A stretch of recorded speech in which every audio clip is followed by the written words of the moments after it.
Exclusive report के मुताबिक भारतीय सेना ने म्यांमार के सगाइंग रीजन में आज सुबह 2 से 4 बजे के बीच बड़े पैमाने पर ड्रोन स्ट्राइक किए। बताया जा रहा है कि 100 से ज्यादा सशस्त्र ड्रोन लॉन्च हुए।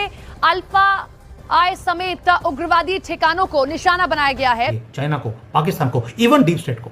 आप चाहते हैं भारत के टुकड़े करना, हम आप ही के चूचों को टुकड़े कर देंगे। आज की म्यांमार में इलाक़ाई खुद मुख्तारी पर हमला। भारत की म्यांमार की खुद मुख्तारी को बुरी तरह पामाल करते हुए आलमी क़वानीन की सरीहन खिलाफ वर्जी। भारत ने एक आज़ाद मुल्क की फ़ज़ाई हदूद की खिलाफ वर्जी करते हुए बमबारी की। वो ग्रुप है उल्फा 1 जो चाहता है कि असम को भारत से अलग किया जाए। ULFA का अहम कमांडर नैन आसोम समेत मुतअद्दिद अफराद इन हमलों में हलाक हुए हैं। खुशी मुझे इस बात की है कि एक मैसेज दिया है हमने। दोस्तों, म्यांमार में जाकर हमने अटैक किया। इस हमलों में प्रतिबंधित संगठन का एक सीनियर लीडर मारा गया, जबकि करीब 19 अन्य जख्मी हो गई। संपर्क करने पर रक्षा प्रवक्ता ने PTI को बताया कि ऐसे किसी हमले की कोई जानकारी नहीं है। संगठन अल्फा ने अपने 3 बड़े कैडर की मौत की पुष्टि भी कर दी है। हालांकि भारतीय सेना या असम राइफल्स ने अब तक हमले की आधिकारिक पुष्टि नहीं की है। भारतीय सशस्त्र बलों की ओर से इस घटनाक्रम की कोई पुष्टि नहीं की गई।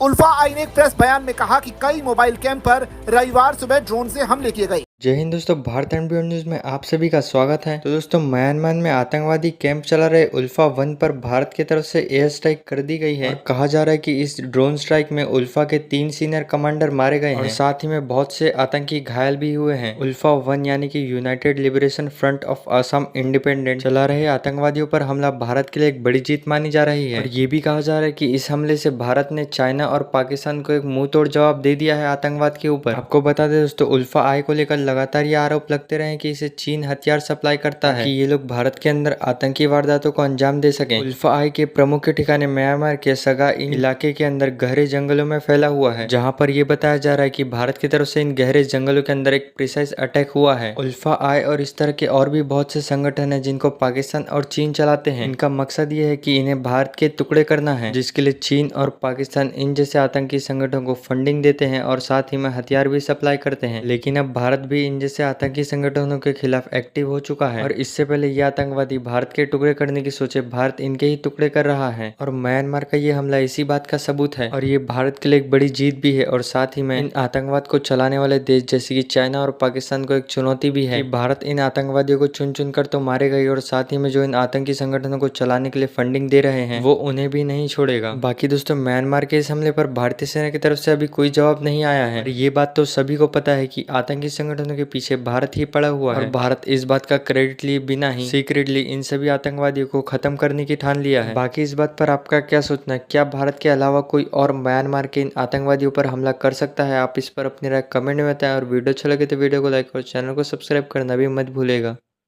खुशी मुझे इस बात की है कि एक मैसेज दिया है हमने। दोस्तों, म्यांमार में जाकर हमने अटैक किया। यस, वहां पे उल्फा थे जो वहां पर टेररिस्ट क्रिएट करते हैं और भारत में भेजते हैं। लेकिन आपने वहां जाकर अटैक कर कुछ तो है जो आपने किया है और मैसेज भेजा है किसी को। ये बहुत इंपॉर्टेंट मैसेज है जो मैं आपके साथ शेयर करने वाला हूं।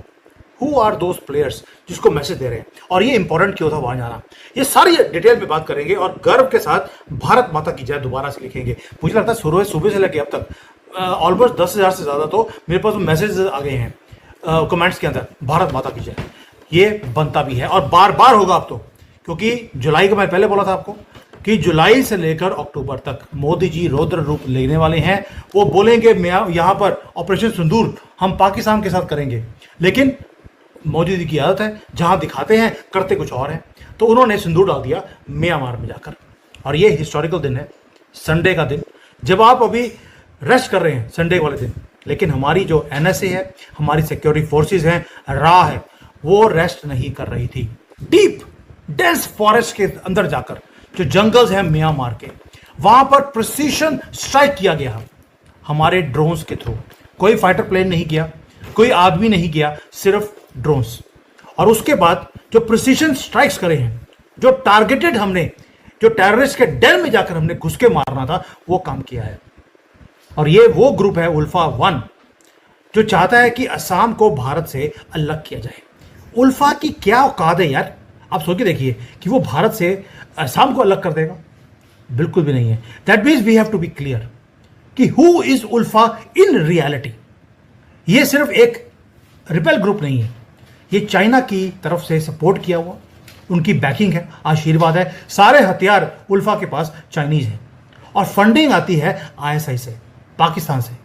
और आपको मालूम है इनका सबका एक ही एजेंडा है कि नॉर्थ ईस्ट को भारत से अलग किया जाए, ताकि जो भारत की सॉवरेनिटी है, 7 स्टेट्स को अलग करना है। उल्फा अकेला काम नहीं करता दोस्तों, वो हमेशा बोलता है कि हमें असम को सेपरेट करना है, एक separate sovereign communist style country बनानी है उनको, कम्युनिस्ट स्टाइल। सोच के देखिए कि असम वालों को कम्युनिज्म से क्या मतलब है।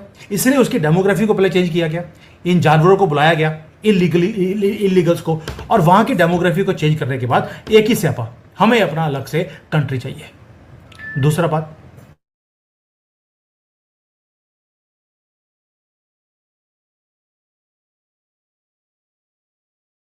इसलिए अभी उल्फा वाले क्या कर रहे हैं, उल्फा वालों ने पता लग गया कि वो अकेले लड़ नहीं सकते। They have now joint hands with anti India forces. एक तो जो कापलांग फैक्शन है उनके साथ, दूसरा इवन की जो मेतीज हैं मणिपुर के, उनके साथ भी हाथ जोड़ लिया है। अब वेपन्स चाइना के, फंडिंग आईएसआई की, ये चक्कर है। जो मैसेजिंग आपने भेजी चाइना को और पाकिस्तान को, we know who is doing it, we know what is your मकसद, अब हम तुम्हें छोड़ने वाले नहीं हैं। बड़ा ही सिंपल है। और आपको मालूम है ये प्रॉब्लम हिस्टोरिकल भी है। म्यांमार को डिवाइड इस तरह से किया गया, असम को इस तरह से डिवाइड किया गया अंग्रेजों की तरफ से, ताकि हम हमेशा लड़ते रहें। कुछ पोर्शन बांग्लादेश में है, कुछ भारत में है और कुछ म्यांमार में है। दोस्तों मैं पहले बोला है, it is time for our boundaries to expand, और ये बाउंड्रीज अब एक्सपैंड होंगी। ऑलरेडी महादेव की तरफ से ऑलरेडी आशीर्वाद है, और अब ये शॉकिंग सर्जिकल स्ट्राइक। उल्फा का जो अपना स्टेटमेंट है, प्रेस रिलीज, उन्होंने भी बोल दिया कि 100 से ज़्यादा इंडियन ड्रोन्स आए, और उन्होंने बोला कि इन्होंने बेशर्मी से आकर हमारे यहाँ पर लोगों के ऊपर अत्याचार किया है, भारत की गवर्नमेंट ने। यानी कि जब ये आके हमारे लोगों, तब अत्याचार नहीं था, तब तो ये दिवाली और होली कर रहे थे या हैप्पी मुहर्रम मना रहे थे हमारे यहाँ पर आकर। और हमारे जो ड्रोन्स हैं उन्होंने क्या किया, वहाँ पर लॉइटरिंग म्यूनिशंस को लेके गए, वहाँ पर प्रिसीजन स्ट्राइक्स किया, एंड जिन को ट्रैक किया हुआ था, यानी कि इंटेलिजेंस की रिपोर्ट हमारे पास थी, कौन कौन से आदमी को हमने एलिमिनेट करना है, एक्यूरेट और एब्सोल्यूट एक्यूरेसी के साथ हमने उनको तबाह किया है। उनका जो टॉप कमांडर है नायक आसोम, वो मारा गया। और भी खबर है कि डजन्स एंड ऑल जो लोग हैं उसके करीबी, वो भी मारे गए हैं, लेकिन पुष्टि नहीं हो सकती, और इस चीज़ों की पुष्टि होती भी नहीं है। अब ये हाइड कहाँ कर रहे हैं, चूहों की तरफ भाग रहे हैं, जो बाकी के बच गए हैं, लेकिन उनको भी छोड़ा नहीं जाएगा। ये टेररिस्ट एरिया अब सेफ हेवन नहीं रहा उनके लिए। वैसे ही जैसे पाकिस्तान में, डीप इनसाइड पाकिस्तान 100 किलोमीटर अंदर जाकर हमने मदरसों में और मस्जिदों को ढाया वहाँ पर, क्योंकि ढाने का मकसद ये था कि जो जड़ है, जहाँ से ये पैदा होते हैं, वहीं पर ख़त्म किया जाए। दोस्तों भारत ने साइलेंटली काम किया है, और रियल स्ट्रैटेजी क्या है वो बताता हूँ आपको। एक जर्नलिस्ट ने हमारे इंडियन आर्मी वालों को पूछा कि सर ये कोई सर्जिकल स्ट्राइक था क्या, आपने हमें बताया नहीं, क्या ये कोवर्ट ऑपरेशन था, वन टाइम ऑपरेशन था, या ये रॉक ऑपरेशन था, किसका था? तो आर्मी वाले ने बोला, बहुत ही ब्यूटीफुली लंबा सेंटेंस दिया, 2 वर्ड्स का, नो कमेंट। यानी कि message was loud and clear, हम बोलकर काम नहीं करते, ये नया भारत है। कोई फ्लैशी प्रेस कॉन्फ्रेंस नहीं, क्लीन एग्जीक्यूशन, और एनिमी को पता भी नहीं लगा, हमने उसको घर में जाके घुस के ख़त्म भी कर दिया। और अब जो ये दुश्मन कहते थे कि हम ये असम अलग कर देंगे, नॉर्थ ईस्ट अलग कर देंगे, हमने बोला तुम्हारा सारी अलग कर देते हैं, काम खत्म। यानी कि अब भारत अपने एयर स्पेस को यूज़ करता है दूसरे कंट्री में जाकर मैसेजिंग भेजने के लिए, चाइना को, पाकिस्तान को, इवन डीप स्टेट को। आप चाहते हैं भारत के टुकड़े करना, हम आप ही के चूचों को टुकड़े कर देंगे।